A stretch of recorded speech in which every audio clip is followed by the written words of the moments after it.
agradecemos las palabras del doctor Néstor y solicitamos a nuestra hermana Mercedes Barahona pase adelante para que nos haga esa remembranza de nuestra hermana Amalia Domingo Soler, a quienes homenajeamos en este primer Congreso Espírita Centroamericano, sección Honduras, sección El Salvador, sección. Buenos días, hermanos. Buenos días. Sean todos muy bienvenidos.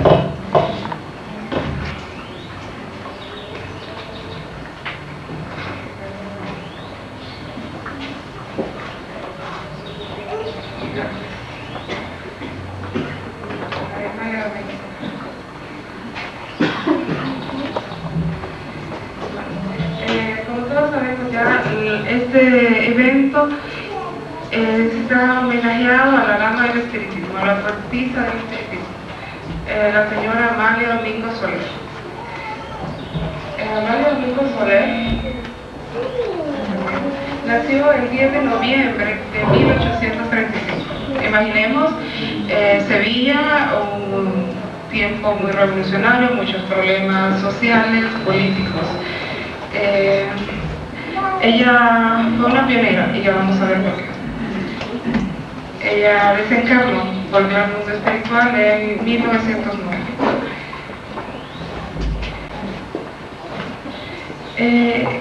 Como les decía, ella creció en un ambiente político muy estresante.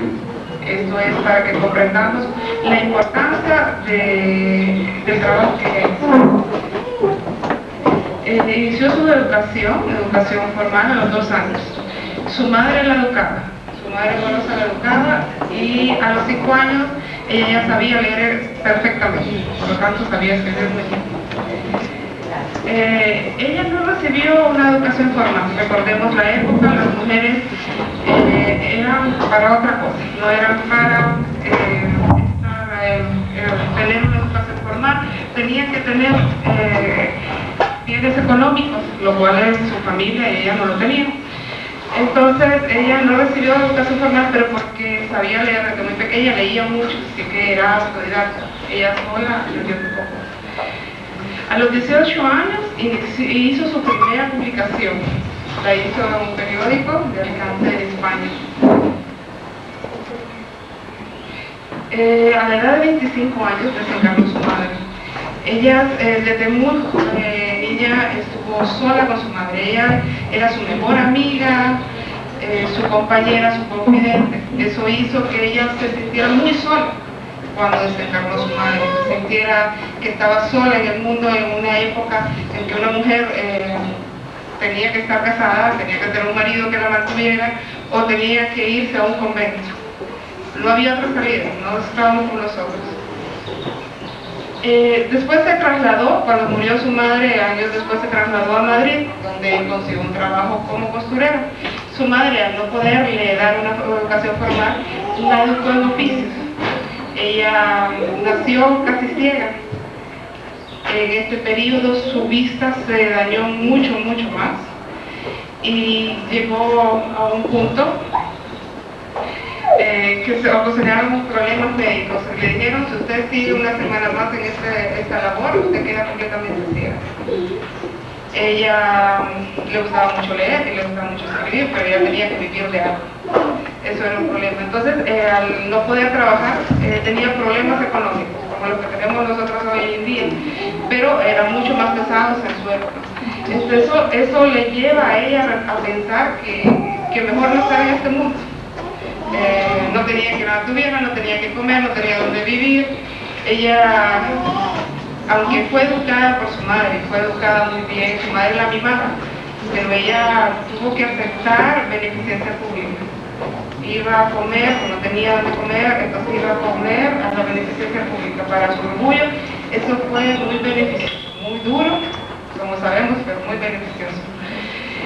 Entonces, después de muerta su madre y ver los problemas en que se vio y pensar mucho en el suicidio, ella empieza a buscar respuestas a la vida. Se hace muchas preguntas: ¿por qué estoy sola? ¿Por qué no tengo a nadie? ¿Por qué pasa esto? Buscaba a Dios. No sabía cómo. Había dos tipos de religiones en la época, católicos o protestantes. Ella quería ver y quería buscar. Entonces ella se dio por ir a las reuniones, a la católica. Primero, España es casi enteramente católica aún hoy en día. En estas reuniones ella miraba un montón de santos y miraba a la gente de rezar y no salía de ahí, no contestaba. No les contestaban nada, entonces buscaba más. Entonces fue al templo protestante y entraba a cualquier templo que ella consideraba que era un templo que podía darle una respuesta. O sea que un día enferma ella fue a visitar a un médico con una amiga. Este médico le dijo que él conocía a unos, ¿cómo les decía? Unos locos. Esos locos ya no saben qué somos nosotros. Estos decían que el espíritu vive toda la eternidad, encarnado tantas veces como necesita en la tierra y en otros mundos, adquiriendo conocimientos y perfeccionándose y pagando las faltas del pasado. Entonces, que nosotros vivimos eternamente el espíritu, que estamos en esta tierra para perfeccionarnos y que poco a poco vamos adquiriendo deudas, así como adquiriendo deudas. Entonces, eso fue una salida que le dio a ella, y ella creyó en eso, empezó a leer, el mismo médico le dio información, y ella dijo, esta es la verdad, aquí está Dios. Entonces, ella empezó a trabajar en las publicaciones, años después, en las publicaciones del libro de los espíritus, en una revista, en un periódico espírita, que se llamaba El Criterio, y en otro que se llamaba Revelaciones. En septiembre del 72 escribe La Fe Espírita, su primer artículo sobre espiritismo, en el mismo periódico. En abril del 74 publica su primera poesía dedicada a Amalia Domingo Soler.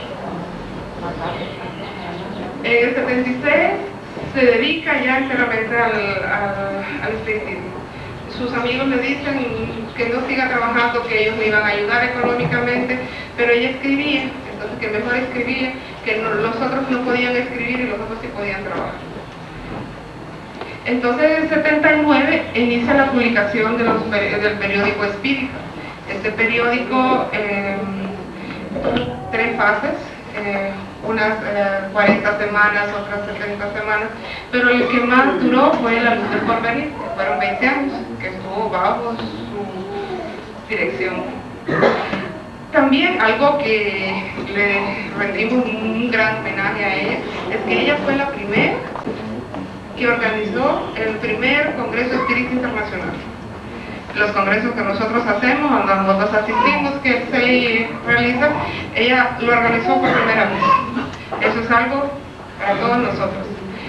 Los libros más importantes que escribió la dama del espiritismo son Te Perdono, Memorias del Padre Germán, sus más bellos escritos, Ramos de Violeta, que son poesías en 2 tomos, y Memorias. Y los más representativos, no es que los otros no lo sean, La Luz del Porvenir, La Luz del Camino, La Luz de la Verdad, La Luz del Espíritu y La Luz que nos guía. Tenemos mucha información sobre ella, aprendemos mucho cuando leemos de ella. Aprendemos sensibilidad, aprendemos de su gran mentor, el Padre Germán. Anoche estuvimos en una reunión donde el teatro nos presentó enseñanzas sobre un libro de ella. Entonces podemos aprender de ella en múltiples sectores. Algo que nos dejó, para terminar, muy importante, fue una poesía chiquitita. Entonces esta dice, se llama 500 siglos, dice que es el ayer, el infinito, no sabemos qué cosa. Que es el presente, la vida. Eso es lo que tenemos que usar. Que es el mañana, no hay medida. Nosotros no sabemos qué nos pasará mañana, no sabemos qué nos pasará. Sabemos que nos tenemos que portar bien para saber qué pasará. No hay cálculo circunscrito que haga lo eterno finito, que le dé forma y hechura a esa existencia futura, a esa inmensa irradiación, a a esa luz de la creación que eternamente fulgura. Bueno, hasta luego. Entonces, muy corto. Sí, ahí nos dice, lo pasado pasó, vivamos el presente, hagamos buenas acciones ahorita porque tenemos un futuro por delante. Un futuro que solo nuestras acciones lo deciden. Muchas gracias.